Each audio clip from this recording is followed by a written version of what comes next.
Oke, Assalamualaikum warahmatullahi wabarakatuh. Selamat datang di channel Darul Iksan dan di video kali ini aku akan membahas tentang reflective assessment. Jadi untuk reflective assessment ini ditujukan untuk mata kuliah Kalkulus 2 yang diampu oleh Pak Irwan. Nah, sebelumnya aku izin memperkenalkan diri. Perkenalkan, saya Muhammad Darul Ihsan Saputro dari Program Studi Kimia Angkatan 2020.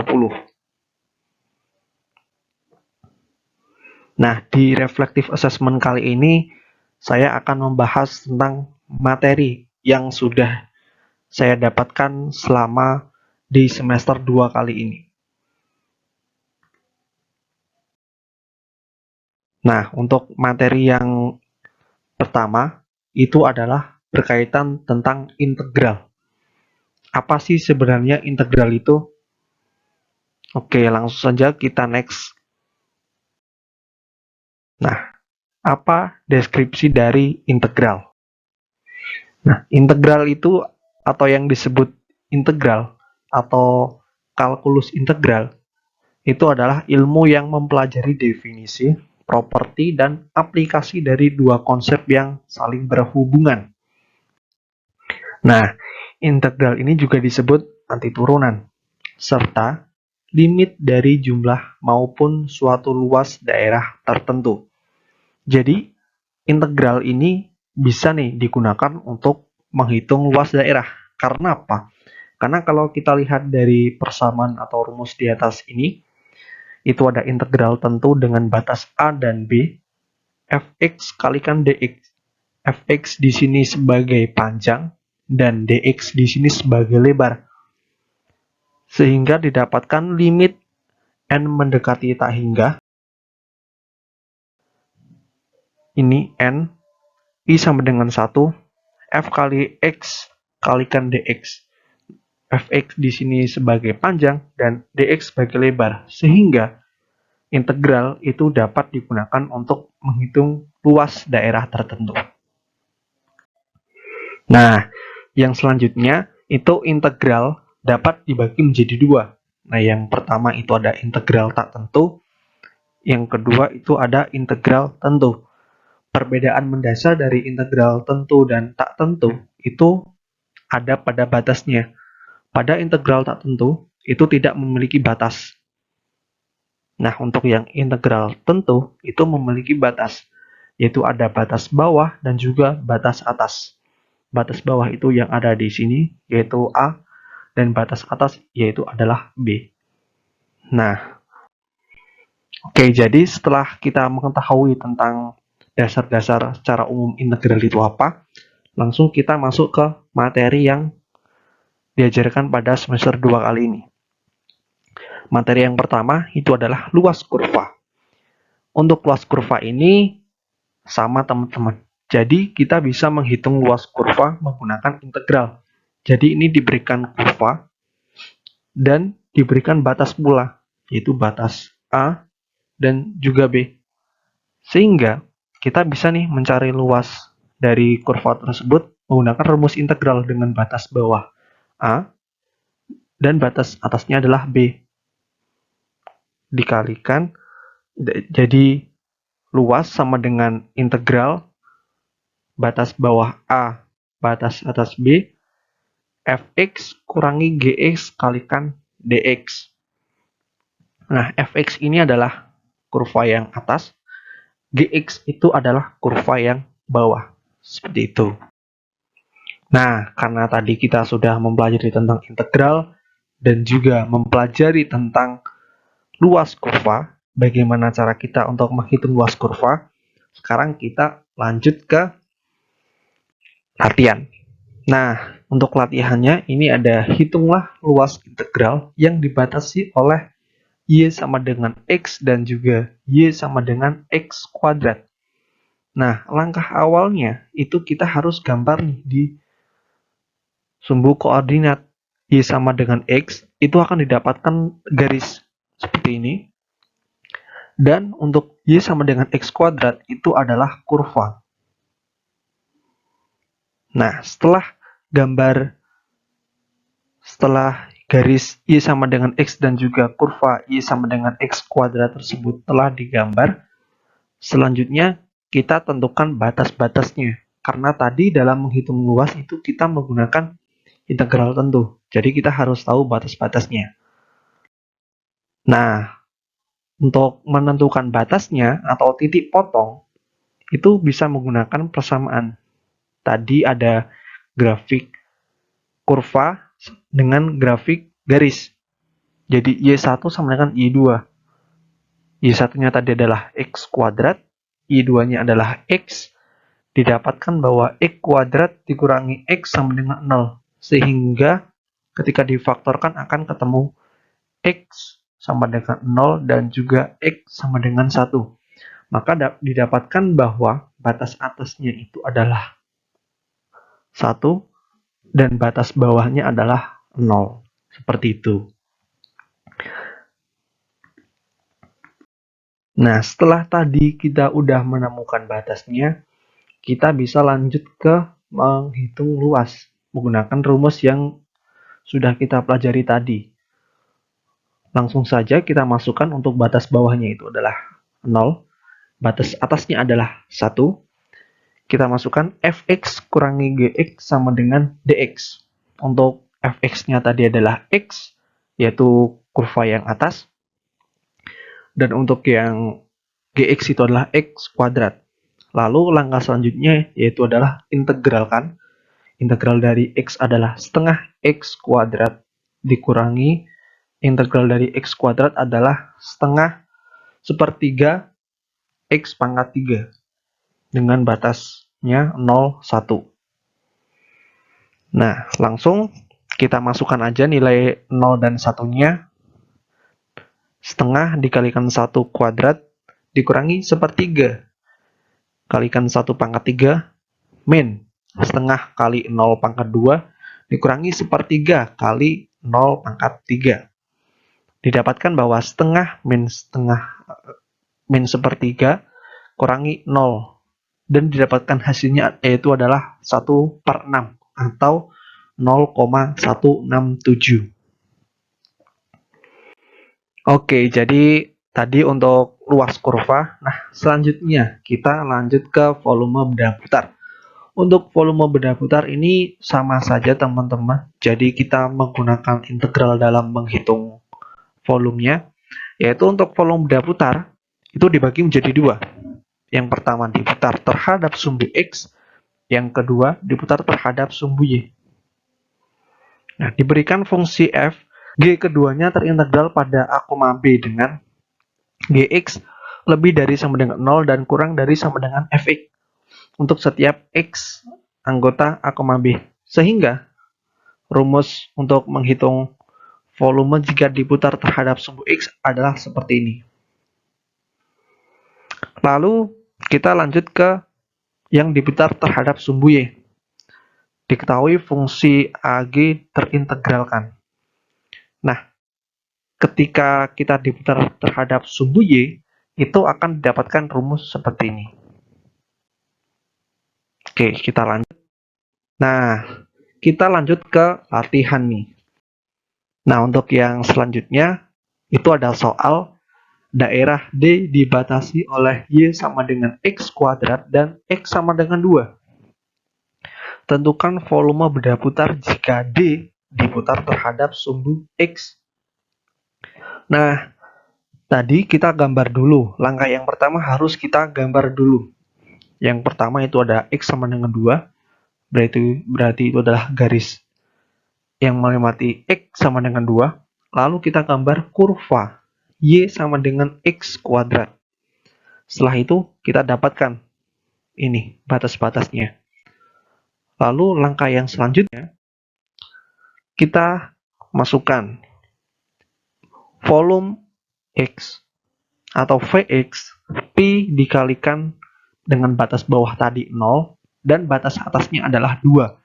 X kuadrat dipangkatkan 2 dikalikan dx sama dengan Pi kali integral 02 X pangkat 4 dx. lalu diintegralkan menjadi pi sub 1 per 5 x pangkat 5, 0,2. Lalu kita masukkan 0,2 ini ke x-nya. Maka didapatkan volumenya yaitu adalah 32 per 5 pi satuan volume. Seperti itu. Oke, next kita lanjut. Nah, materi yang selanjutnya yaitu adalah panjang busur. Untuk panjang busur ini juga sama, kita menggunakan integral. Ini ada rumus-rumusnya. Untuk yang pertama itu ada S sama dengan integral dari batas bawah A, B, akar 1 plus dy per dx kuadrat dx. Nah, untuk yang selanjutnya itu ada S dengan luas ini, dengan panjang busur, mohon maaf, dengan panjang busur sama dengan integral batas bawah A batas atas B, akar dx per dt kuadrat ditambah dy per dt kuadrat dikalikan dt. Nah, langsung kita masuk ke latihan soal. Nah, ada soal menentukan panjang busur kardioda dengan jari-jari 1 plus cos theta dengan interval theta-nya lebih dari sama dengan 0 dan kurang dari sama dengan 2pi. Penyelesaiannya langsung kita selesaikan. Langkah awal yaitu adalah kita tulis dengan jari-jarinya yaitu adalah 1 plus cos theta. Lalu kita turunkan. Maka kita dapatkan min sin theta. Sehingga r kuadrat ditambah dr per d theta kuadrat sama dengan 2 plus 2 cos theta sama dengan 4 cos kuadrat setengah theta.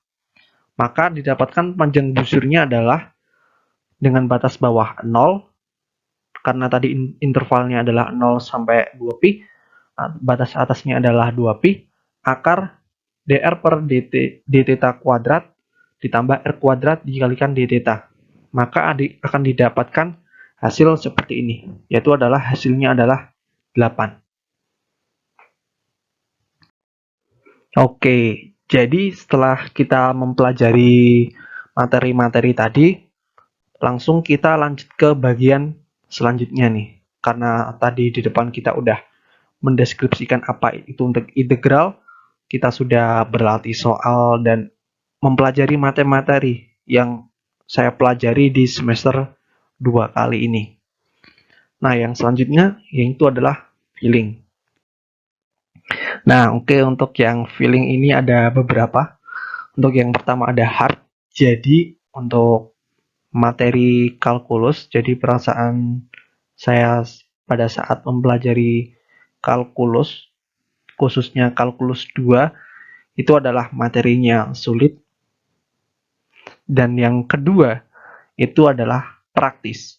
Praktis ini artinya adalah bahwa kalkulus itu harus banyak latihan. Kita tidak bisa mempelajari kalkulus itu sekali paham, itu sulit. Mungkin jika kebanyakan, mungkin ada sebagian mahasiswa yang sekali dijelaskan itu paham, tetapi banyak yang harus membutuhkan waktu untuk mempelajari kalkulus ini. Nah, yang selanjutnya itu adalah rumit, karena memang kalkulus itu lebih terkenal dengan rumus-rumusnya dan juga persamaan-samaannya yang sangat banyak dan sangat sulit untuk dihafalkan. Nah, maka dari itu, yang harus ditekankan dalam mempelajari kalkulus itu adalah konsep. Karena sebenarnya, kalau kita bisa udah paham tentang konsepnya, mengerjakan soal apapun dalam kalkulus 2, khususnya integral, itu kita bisa mengerjakannya. Jadi yang terpenting dalam mempelajari kalkulus itu adalah konsepnya.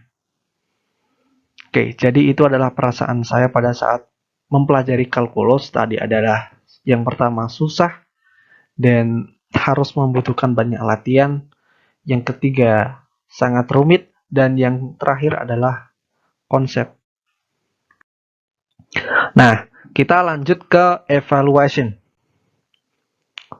What was good and bad about the experience? Nah, untuk yang pertama itu adalah stigma tentang kalkulus. Nah, menganggap kalkulus adalah materi yang sangat sulit bagi saya. Nah, jadi untuk evaluasinya, di bahwa kita itu tidak boleh memberikan stigma negatif terhadap salah satu matkul yang belum pernah kita pelajari. Intinya, pada saat kita memasuki semester baru, kita ya diusahakan tidak boleh memberikan stigma negatif. Kalau bisa stigma positif supaya kita bisa bersemangat dalam mempelajarinya. Karena kalau stigma negatif itu bisa menurunkan semangat kita dalam mempelajari mata kuliah tersebut. Nah, untuk yang kedua itu adalah latihan soal. Kalkulus 2 ini membutuhkan banyak latihan soal. Untuk saya ini, untuk di kalkulus 2 ini belum terlalu banyak latihan soal, karena ya tadi mungkin kurangnya latihan soal ini sehingga membuat kalkulus ini dapat dikatakan salah satu materi yang sulit gitu. Salah satu mata kuliah yang sulit di semester 2 ini. Nah, yang selanjutnya itu adalah korelasi kalkulus dengan kimia. Nah, sebelumnya saya tidak menyangka bahwa ada hubungan antara kalkulus dengan ilmu kimia. Nah, untuk korelasi kalkulus dengan kimia itu ternyata ada banyak. Mungkin tadi di next slide kita akan mempelajari tentang korelasinya. Itu ada dapat digunakan untuk hukum termodinamika dan juga dapat digunakan dalam peluruhan radioaktif.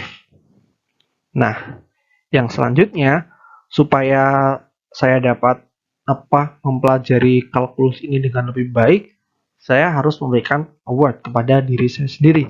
Ketika saya dapat mengerjakan tugas ataupun PR, kuis, dan saya bisa mengerjakan itu dengan benar dan tentunya dikerjakan dengan secara mandiri, saya akan memberikan award sebagai bentuk apresiasi kepada diri saya bahwa saya bisa mengerjakan kalkulus ini.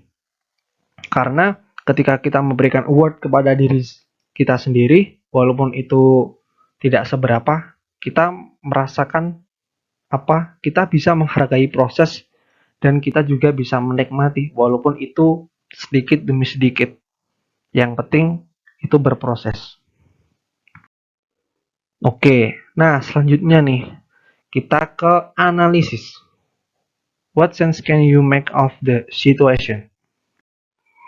Nah, untuk yang di bagian analisis ini, kita akan menganalisis bahwa ternyata kalkulus 2 ataupun salah satunya yaitu adalah integral itu dapat dimanfaatkan di bidang kimia.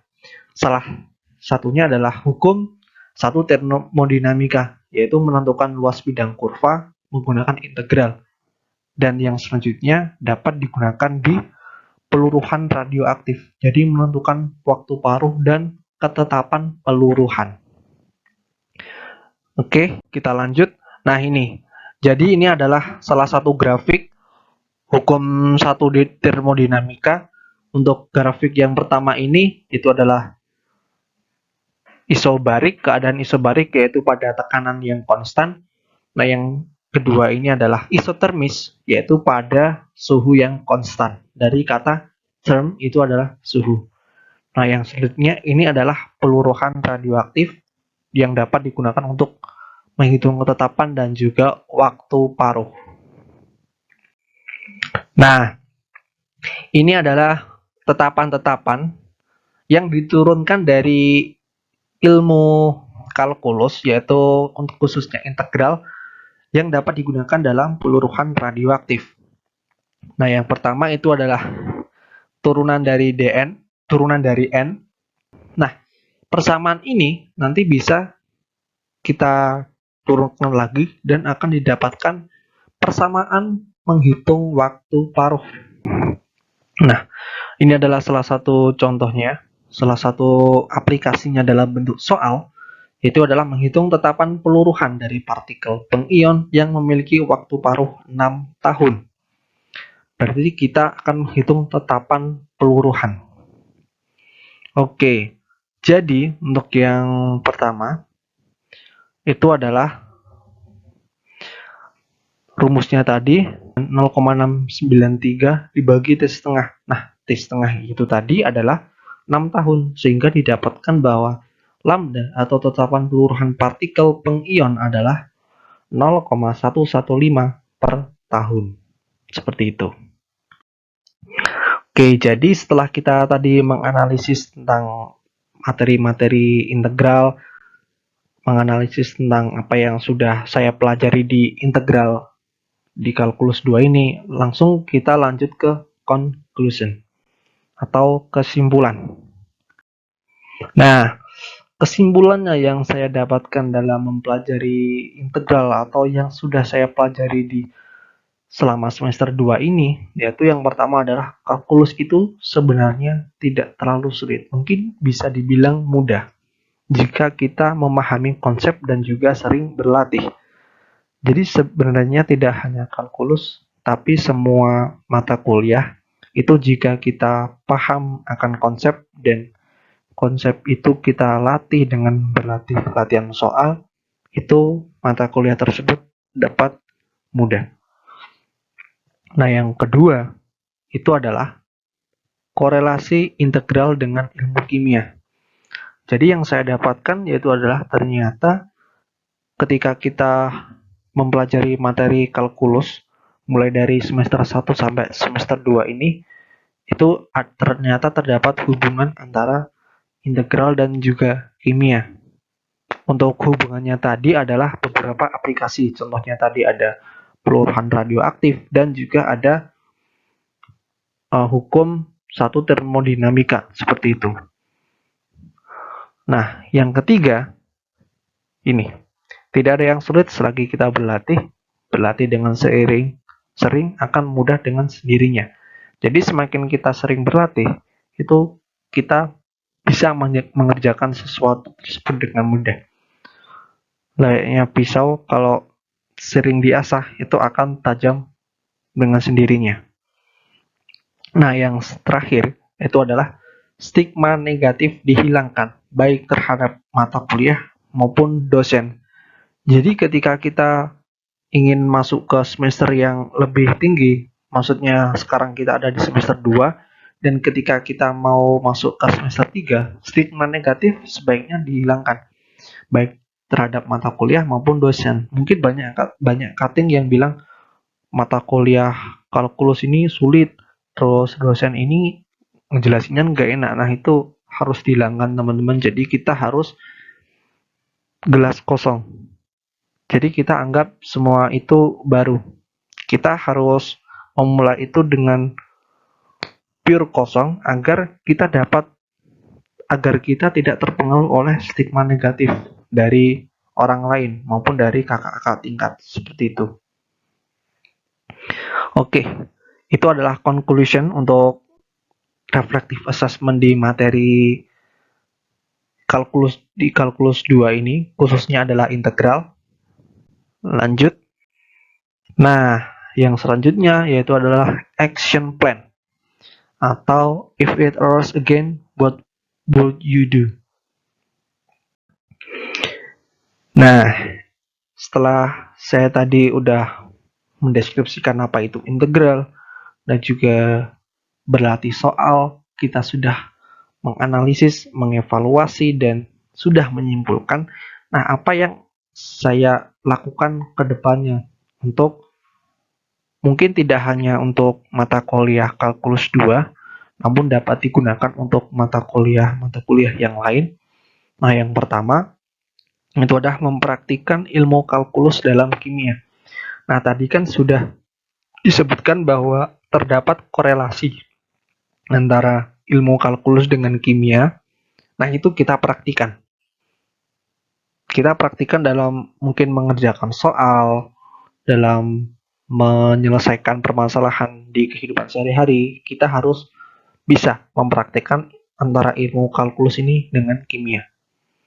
Nah, yang kedua, itu membuang stigma negatif terhadap mata kuliah maupun dosen tadi, itu harus saya hilangkan karena memang dampaknya itu mungkin lumayan besar.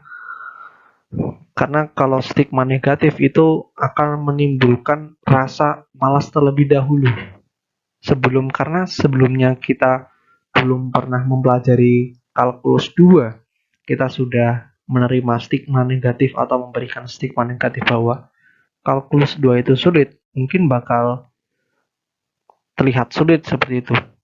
Namun kalau kita gelas kosong, jadi pikiran kita benar-benar belum ada stigma, kalau bisa itu adalah stigma positif, itu kita bisa mempelajari mata kuliah tersebut secara objektif. Jadi tidak ada gangguan dari pendapat orang lain, seperti itu. Nah, untuk yang selanjutnya yaitu adalah rajin berlatih soal agar memudahkan dalam memahami materi dan konsep. Nah, jadi ini tidak hanya dalam kalkulus 2 namun digunakan untuk seluruh mata kuliah. Jika kita belajar suatu mata kuliah, kita harus memahami konsep. Kita langsung ke korelasikan yang keempat ini, bahwa konsep itu adalah penting. Jadi, ketika kita mempelajari mata kuliah, konsep adalah hal yang utama. Ketika saya dan teman-teman juga sudah mempelajari konsep, maka untuk memahami materi dan berarti soal-soal yang modelnya berbeda, itu akan terasa lebih mudah. Karena mereka dan saya sudah mengetahui tentang konsepnya. Tinggal kita latih dan berlatih soal secara rutin, maka mata kuliah kalkulus 2 maupun mata kuliah yang lain itu akan terasa lebih mudah, seperti itu.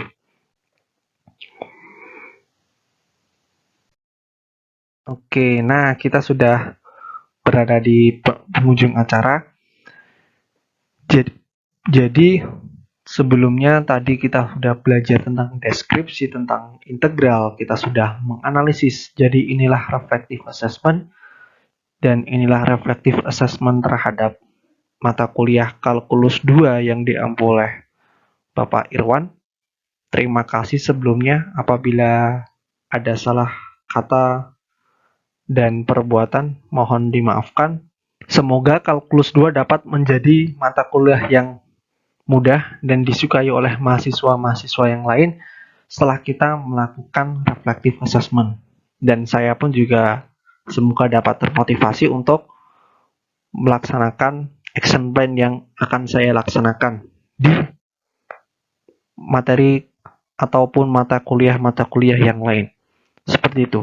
Mungkin sekian dari saya. Saya Muhammad Adilsan Saputro dari kelas kalkulus 9 dengan prodi Kimia angkatan 2020. Terima kasih dan sampai jumpa.